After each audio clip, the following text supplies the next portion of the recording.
Hi everyone, welcome back to Questing Beast. I'm Ben. Today we're going to be looking at Fire on the Velvet Horizon, which is one of my favorite role-playing game books, period, really. It's a fantasy monster manual put out by Patrick Stewart and Scrap Princess. It came out, I'm not sure when, a couple years back, and there's a lot of interesting similarities between it and Volo's Guide to Monsters, which I've been seeing going around a lot, and a lot of people doing reviews of.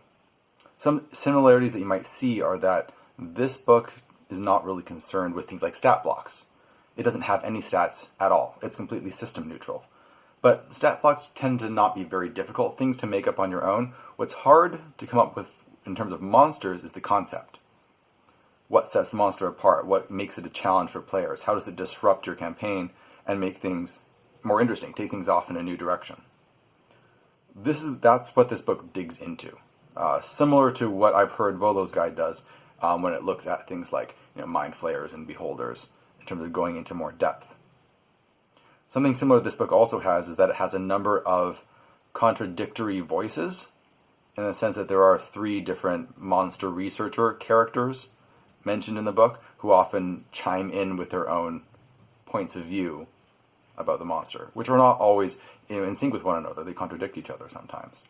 That gives this world a great sense of its own coherence. All the monsters share a implied world. They sometimes reference one another or reference places in the world, so you can tell that they're all more or less in the same place. But they're separate enough that they can be easily yanked out and put into your own campaigns. Let's look at some of the things that set this book apart from other monster manuals.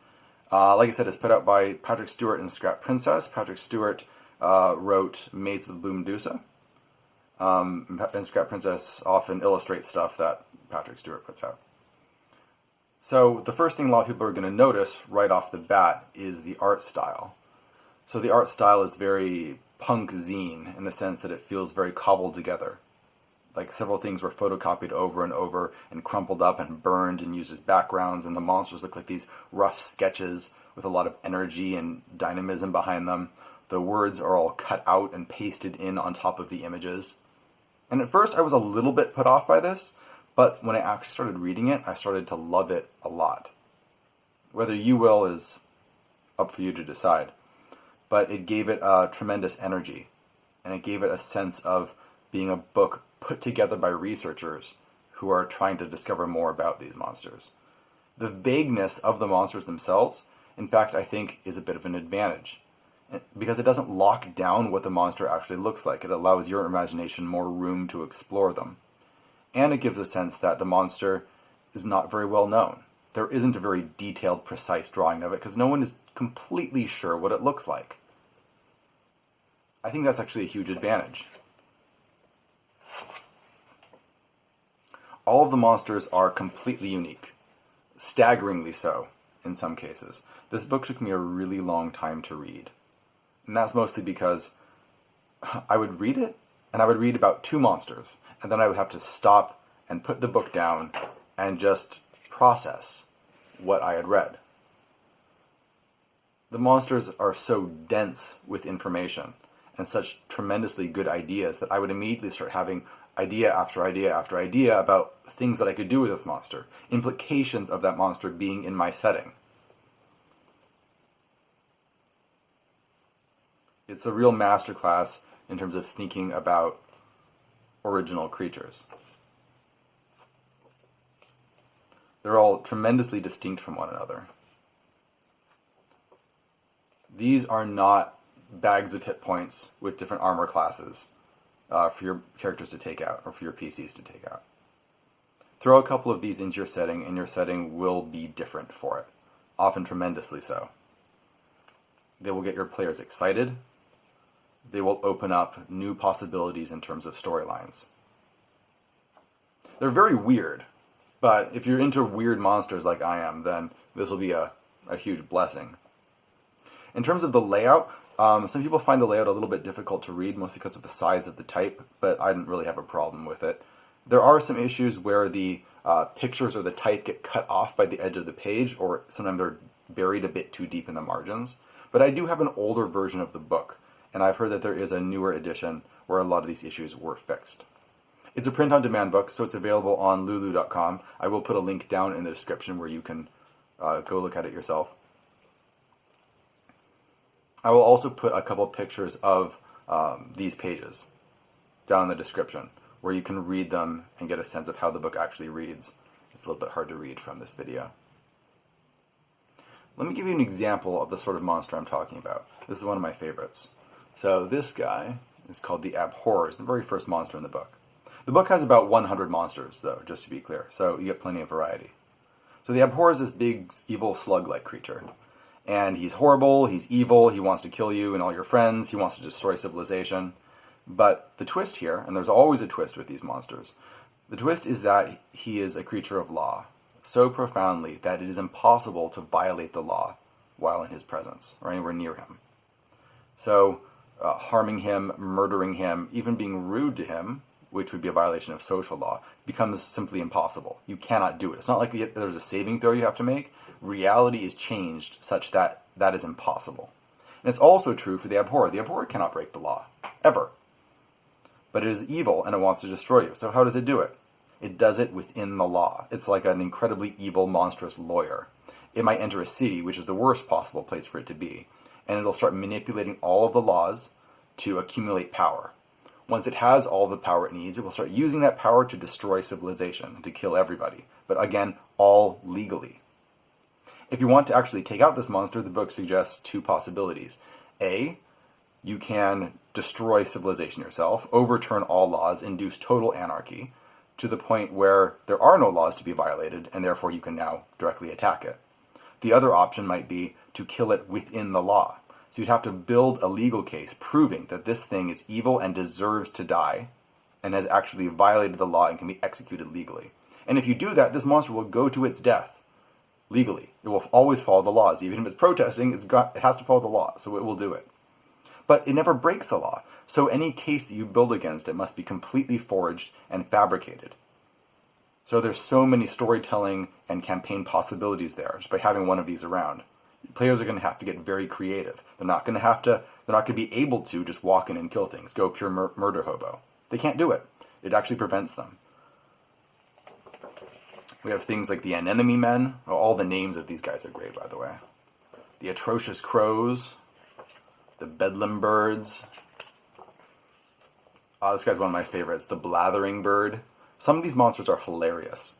The Blathering Bird is this large stork-like creature, and it's the most obnoxious creature in the universe. It never stops talking. It always believes that what it has to say is the most important thing that could be said in the conversation, and it always is injecting stuff to add, most of which is useless information. But it can be useful because it absorbs information like crazy from everywhere around it. And so it'll start blabbing rumors that it's heard, bits of conversations that it's overheard. And it will go on and on and on until you feel like just wringing its neck because it's so obnoxious. But you can use it as a way to distribute rumors to your players. Have them run into a flock of blathering birds, and you'll have a very entertaining session where they get lots of interesting story hooks. Maybe true, maybe false, but it'll certainly be fun either way. I imagine it like some sort of horrible Daffy Duck-like character. The Boa Constrictor. This guy is fun. It's a giant snake that goes through several stages of growing larger and larger and larger. Its main twist, if you will, is that all of its teeth are human arms, or human hands. These start out very small and get larger and larger and larger until it's a gigantic mega serpent, and all of its teeth is a human arm. This makes it incredibly dexterous. It can produce and build things at incredible speed. Whether that's a good thing or a bad thing is, up to you. Swamp Drunks. The Brainstormer. The Capitulator. This guy is a crazy monster that lives inside your vision. So he'll take over your eyeball. He'll be living in your vision, and you won't always notice him, but he'll often be there in the background, hiding in your view. He's not in the real world, he's inside your perception. And then if he wants to kill you, at some point he will walk into your view, inside your own perception, and then leap back into the real world. He's a type of spy creature. It's a great way to horrify your players by having one player constantly be seeing this weird bug-like creature, behind a bush somewhere off in the distance, where no one else can see them, because it's actually inside the eye of one player. Monster after monster after monster of just incredible ideas. If you are really into monsters that are there for killing, or are there for their stat blocks, then this will be disappointing to you. This book assumes that you have the capability to figure this out on your own and to build the monster's stats if it needs it. What this book does is it offers you ideas.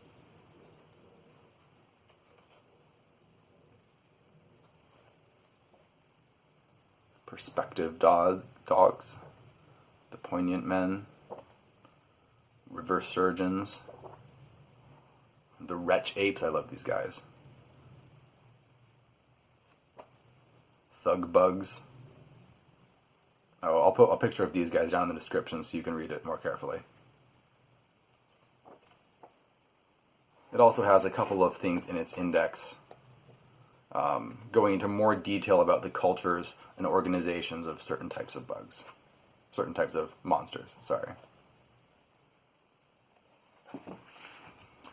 It's a strange book, it's a unique book, and it is one of my favorite role-playing game books, period. Probably in my top 3 for any role-playing game, because it is so useful and so creative. If you enjoy fantasy fiction in general, you can read this book even if you don't like role-playing games.